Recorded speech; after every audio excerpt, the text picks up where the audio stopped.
Program cek kesehatan gratis dimulai serentak secara nasional bagi warga yang berulang tahun. Cek kesehatan gratis menjadi salah satu unggulan pemerintahan Prabowo Gibran. Menteri Kesehatan Budi Gunadi Sadikin meninjau langsung pelaksanaan cek kesehatan gratis di Puskesmas Manukan Kulon, Surabaya, Jawa Timur. Menkes menargetkan program ini bisa menyasar 250 juta warga dalam 5 tahun. Sementara untuk 2025, Menkes menargetkan 100 juta warga. Menteri Kesehatan menambahkan, kuota cek kesehatan gratis ini 30 orang per hari, namun akan ditingkatkan hingga 35 orang sambil dievaluasi.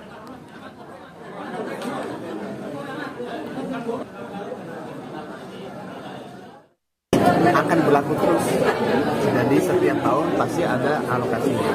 Anggaran tahun ini 4,7. Ya, di tahun pertama bisa langsung 280 juta, kan belum tentu kan.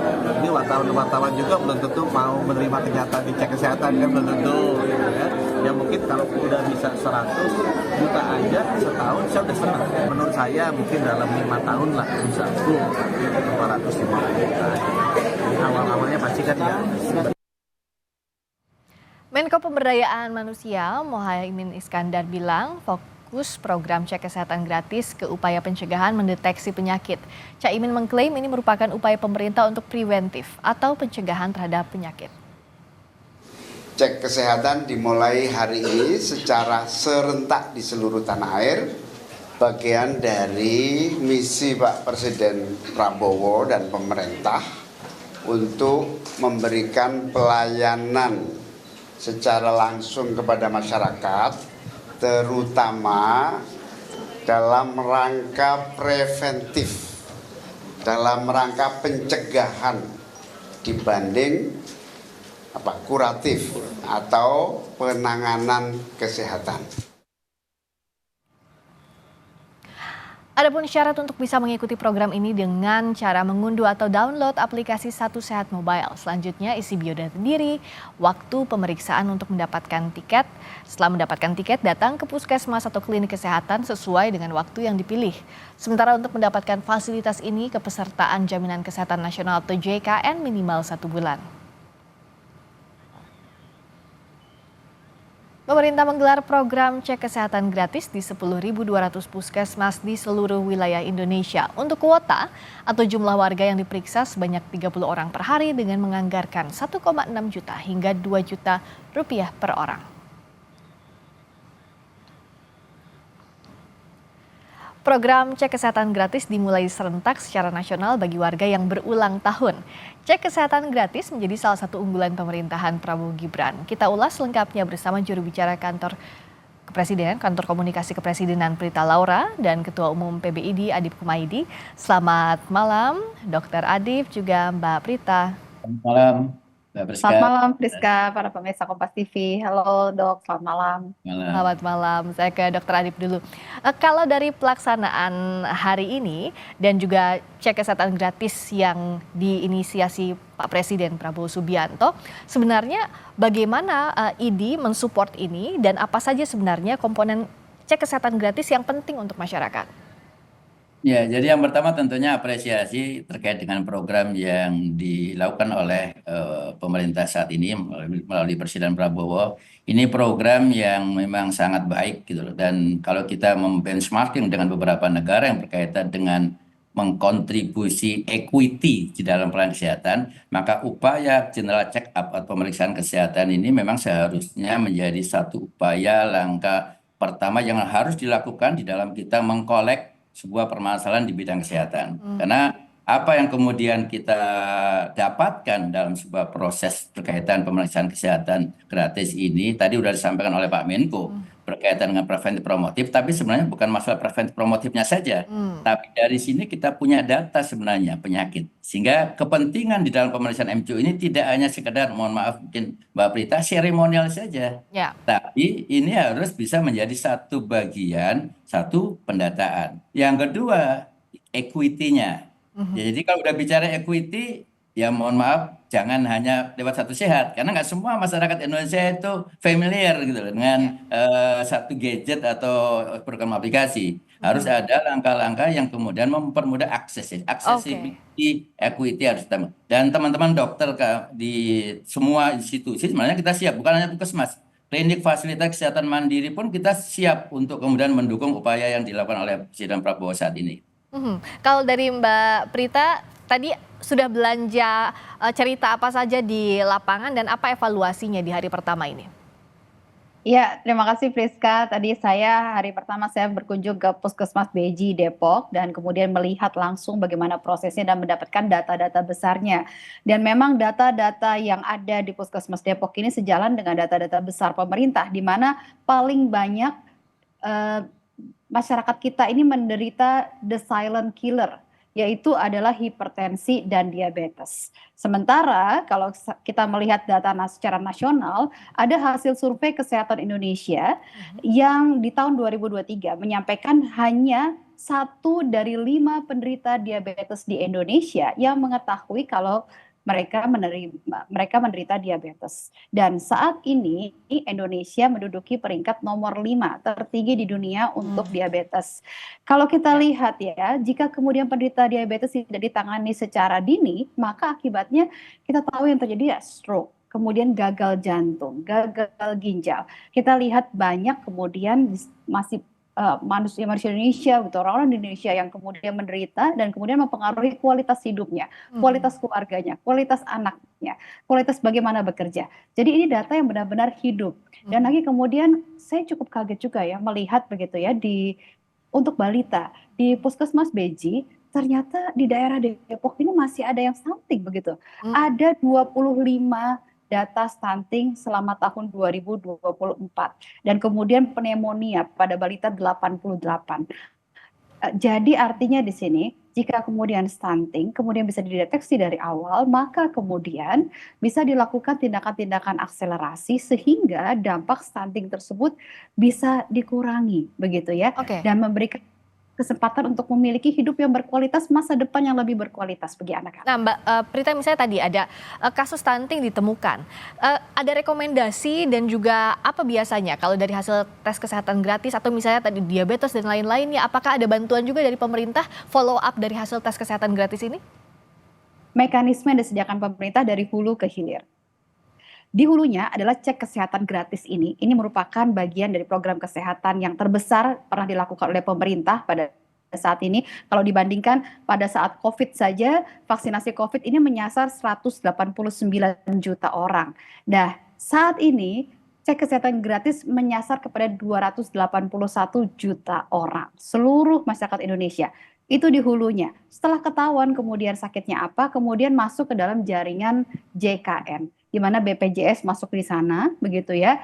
Dan kemudian juga bisa kemudian masyarakat menggunakan layanan asuransi mandiri, dan juga bagi masyarakat yang tidak mampu, kita tahu ada BPJS penerima bantuan iuran, yang mereka tidak harus membayar iuran tapi bisa mendapatkan layanan kesehatan. Jadi bagaimana pemerintah mencoba untuk kemudian membangun kehidupan masyarakat yang lebih berkualitas, masa depan anak-anak bangsa yang lebih menjanjikan begitu ya, yang lebih memberikan kesempatan bagi mereka mengembangkan potensi-potensi dirinya dari hulu sampai dengan hilir, Priska. Dokter Adip, kalau sejauh ini seperti yang tadi kan disampaikan oleh Mbak Prita, disiapkan mekanismenya dari hulu sampai hilir. Nah, yang jadi kendala sejauh ini yang belum tercover itu apa sih, Dokter Adip? Untuk misalnya tadi kasus stunting, diabetes yang ada di sekitar kita, apakah belum tercover di fasilitas kesehatan yang disediakan pemerintah sebelumnya atau seperti apa? Jadi yang pertama ini adalah perception. Jadi persepsi masyarakat itu berobat kalau sudah sakit.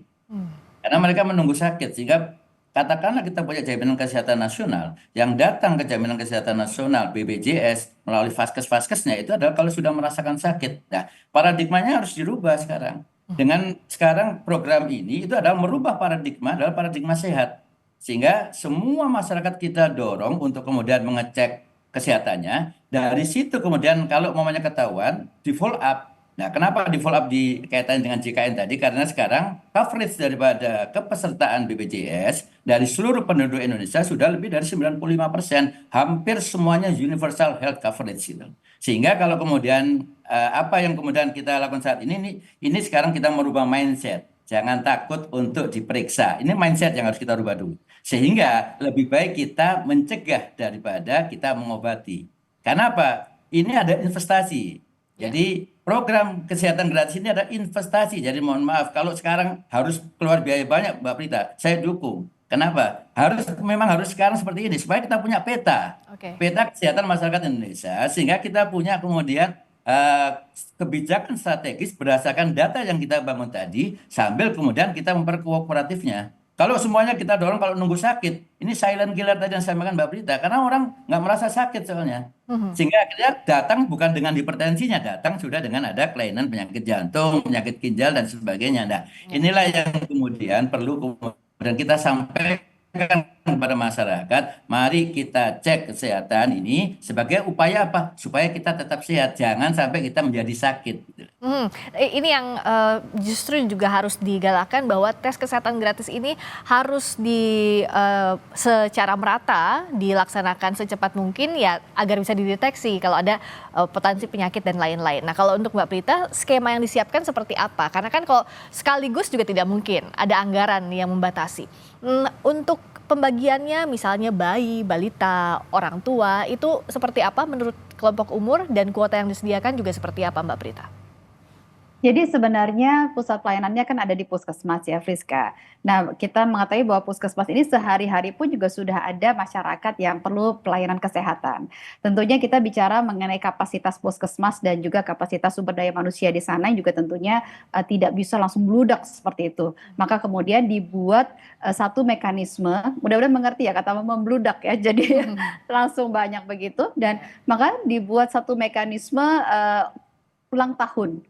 Jadi ini merupakan kado ulang tahun dari negara bagi masyarakat yang bisa dinikmati pada saat masyarakat ulang tahun sampai plus 30 hari sesudahnya.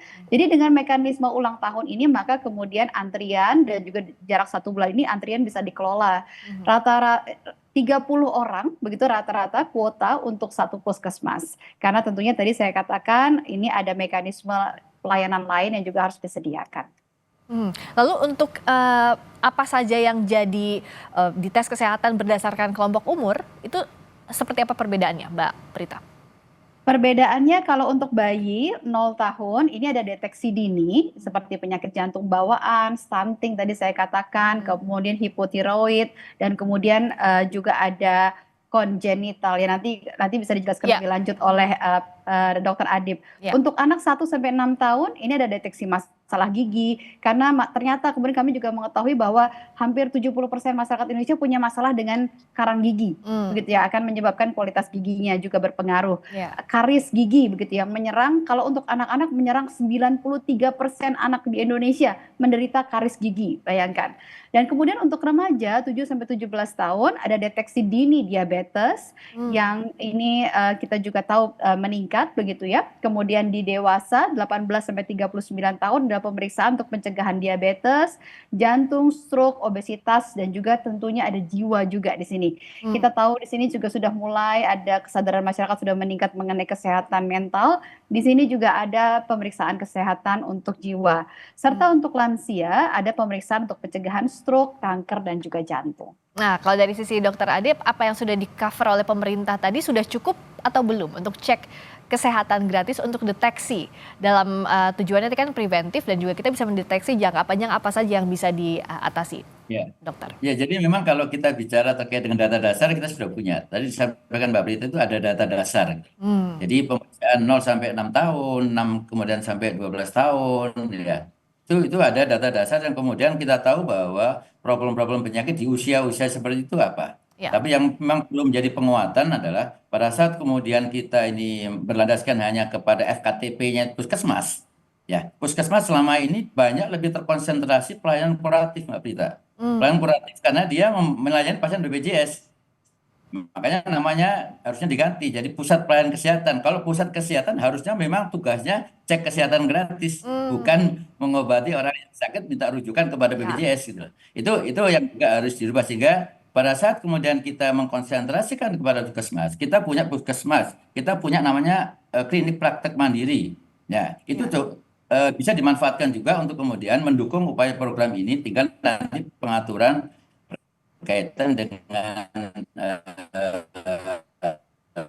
tentunya pengawasan di dalam program ini tentu yang penting kognitif, maka ada infrastruktur yang juga harus dibutuhkan. Nah, problem selama Ya. ini di puskesmas, tidak semua puskesmas terfasilitasi dengan infrastruktur yang bisa mendukung upaya pemeriksaan yang tadi disampaikan Mbak Prita. Nah, ini Ya. keluar dari teman-teman juga, wah kita suruh meriksa, tapi kita nggak ada alatnya umpamanya. Nah, ini yang saya kira juga menjadi sangat penting juga untuk bisa mendukung upaya program ini berhasil dengan baik. Nah, penguatan infrastrukturnya bagus sekali. Tapi masukan dari Dokter Adib ini bagaimana pemerintah mengejarnya juga? Bapak. Ya, sambil sambil paralel terus dilakukan. Jadi ada penguatan infrastruktur, di sana ada alat-alat untuk cek kesehatan sendiri, dan kemudian juga internet. Internet juga perlu diperkuat karena bagaimanapun menggunakan juga jaringan internet untuk kemudian menjadi satu data tadi yang disampaikan Dokter Adib, bagaimana kita punya memiliki satu data bagaimana kondisi kesehatan nasional kita. Dan kalau dilihat sebenarnya Bapak Ibu juga para pemirsa di sini, ini nilai pemeriksaannya rata-rata 1 jutaan untuk pemeriksaannya per unitnya. Jadi ini benar-benar kado dari pemerintah yang tolong diambil. Sayang banget kalau nggak diambil ya, 1 jutaan untuk cek kesehatan gratis. Dan yang paling penting bukan nilai angka 1 jutaan, tapi ini memberikan sebuah warning bagaimana hidup yang lebih berkualitas bagi Bapak Ibu sekalian dan mencegah penyakit-penyakit yang dampaknya kronis. Ya, karena ini kan butuh tadi infrastruktur, termasuk juga internet, alat dan sebagainya. Daerah-daerah mana saja yang jadi skema untuk awal, misalnya bulan pertama, lalu tahun pertama, mana saja yang dijangkau, Mbak Prita? Kalau terkait dengan teknis itu nanti akan dijelaskan lebih lanjut oleh Kementerian Kesehatan yang punya data lebih lengkap begitu ya, bagaimana puskesmas kita nanti akan bisa ditanyakan lebih lanjut kepada teman-teman dari Kementerian Kesehatan, Friska. Tapi kalau target dari Pak Prabowo, dari Pak Presiden, ini bisa menjangkau seluruh Indonesia kapan, Mbak? Seluruhnya dari awal sampai kemudian nanti masa akhir pemerintahan Pak Prabowo menginginkan agar seluruh masyarakat Indonesia mendapatkan kado dari negara ini, cek kesehatan gratis. Memang PR-nya adalah selain infrastruktur, adalah juga tentunya bagaimana membangun kesadaran masyarakat. Ini PR juga, bagaimana masyarakat kemudian tidak takut begitu untuk cek kesehatan gratis. Karena kan kita tahu ya, masyarakat seringkali ketika cek kesehatan malah takut karena takut nanti ketahuan penyakitnya. Persiakan begitu kan ya Dok ya. Jadi bagaimana sebenarnya mengubah paradigma masyarakat ini agar lebih baik, percayalah, jika diketahui lebih awal. Nah, Dokter Adib, kan PR-nya agar simultan dikerjakan, agar targetnya Presiden bisa maksimal, itu apa sebenarnya yang harus dilakukan kalau dari sisi tenaga kesehatan? Pertama tadi infrastrukturnya, kedua juga mengubah paradigma masyarakat ini bukan hal yang mudah. Ya, jadi memang yang pertama harus kita siapkan fasilitasnya. Jadi fasilitas yang kemudian mendukung program ini ya. Jadi tentunya garda terdepannya adalah fasilitas pelayanan primer, FKTP. FKTP itu ada di puskesmas, ada dokter praktek perorangan, ada dokter praktek mandiri, ada klinik ya. Dan itu mulai klinik pertama atau klinik utama. Nah, itu bisa dimanfaatkan semuanya untuk bisa mengakses. Karena accessibility ini menjadi satu kata kunci untuk semua bisa mendapatkan rasa equity, keadilan dalam mendapatkan program ini. Dan saya kira kalau kita bicara dari kesiapan dari Sabang sampai Merauke pasti siap. Cuman yang penting adalah pada saat kemudian ini perlu ada pemeriksaan-pemeriksaan. Nah, ini yang simultan sebenarnya saya sepakat karena memang gap-nya kita masih kadang masih terlalu jauh. Teman-teman yang di Jawa dengan yang di daerah wilayah timur itu gap di dalam infrastruktur ini juga menjadi sangat penting khususnya terkait dengan apa yang menjadi kebutuhan di pelayanan primernya ini.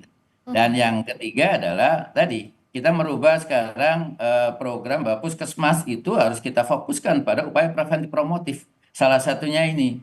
Sehingga kemudian unit yang berkaitan dengan pelayanan kesehatannya yang kuratifnya mungkin dikonsentrasikan dengan membagi 2 peran di puskesmas tadi. Ya, sehingga nanti puskesmas yang fungsinya untuk kuratif sama di preventif ini. Karena kalau ini umpamanya ini bisa berjalan ini Mbak Prita, ini sangat luar biasa. Dan yang paling penting adalah tadi setelah follow up.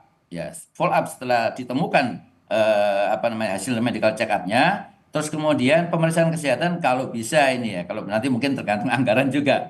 Ada kalau konsep yang ada di luar negeri, di Jepang yang pernah kita diskusikan dengan teman-teman dari Japan Medical Association itu per years. Jadi ada yang setahun sekali, ada yang 2 tahun sekali kita periksa karena kita follow up untuk kesehatan tadi. Dan ini menjadi satu modal untuk kemudian kalau kita melakukan efisiensi terkait dengan pembiayaan kesehatan dan kita akan mendukung paradigma sehat, nggak ada yang sakit, maka saya yakin itu akan bisa sangat mengurangi banyak tentang beban biaya kesehatan. Karena kita selama ini terkonsentrasi beban biaya kesehatan di kuratif soalnya. Iya. Tunggu orang sakitnya gitu. Padahal kita harusnya membuat orang sehat. Jadi artinya untuk data kesehatan pun bisa lebih maju begitu ya, Dokter Adib ya, tidak menunggu kuratif dulu, ada penyakitnya dulu baru didata, tapi sebelumnya apa potensinya begitu ya?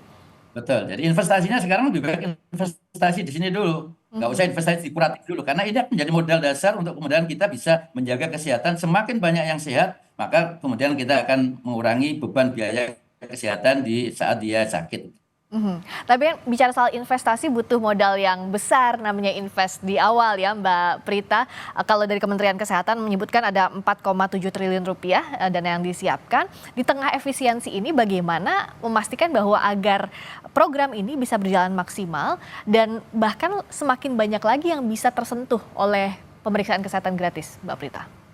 Iya, anggarannya tetap dilaksanakan dan memang ini kalau dikatakan tadi apa yang dikatakan oleh Dokter Adib ini benar sekali begitu ya. Kalau kita lihat hitung-hitungannya ya, anggaran yang disediakan 4,7 triliun dan kalau melihat bagaimana besaran subsidi kesehatan melalui JKN, ya, Jaringan Kesehatan Nasional, per tahunnya itu kita mencapai 200 triliun. Jadi bayangkan perbedaannya 200 triliun, 4,7 triliun. Luar biasa. Gapnya sungguh luar biasa. Bukan hanya soal anggaran negara, tapi yang lebih penting lagi adalah bagaimana kehidupan pribadi per pribadi dari masyarakat Indonesia yang tentunya jika kemudian sakit, kita kerja tidak akan berkualitas. Dan kemudian jika kepala keluarga sakit tentunya akan berpengaruh kepada anggota keluarganya yang kemudian bisa mungkin pendapatannya berkurang dan sebagainya. Sehingga tagline dari program ini adalah satu sehat, semua sehat menjadi sangat relevan. Ketika satu anggota keluarga sehat, maka kemudian juga akan berdampak kepada kesehatan dari anggota keluarga yang lain. Kalau dari Dokter Adib, selain tadi yang sudah disampaikan, singkat saja, apa yang harus dilakukan dalam jangka pendek agar program ini bisa berjalan maksimal? Satu, menginformasikan, mengedukasi, itu yang paling penting gitu, tentang pentingan pemeriksaan kesehatan gratis ini. Karena kita tidak hanya sekedar excitingnya ini kan kalau kita lihat sebagian besar memang exciting di kota ya. Padahal nanti yang teman-teman atau masyarakat yang di daerah juga membutuhkan. Jadi edukasi ini perlu untuk kemudian semakin disebarluaskan sehingga masyarakat sudah bisa memahami terkait dengan kepentingan daripada pemeriksaan kesehatan gratis ini. Edukasi maksimal dan juga program ini diharapkan bisa berjalan maksimal menyentuh seluruh masyarakat Indonesia. Terima kasih Mbak Prita Laura dan juga Dr. Adib Kumaydi. Selamat malam. Terima kasih.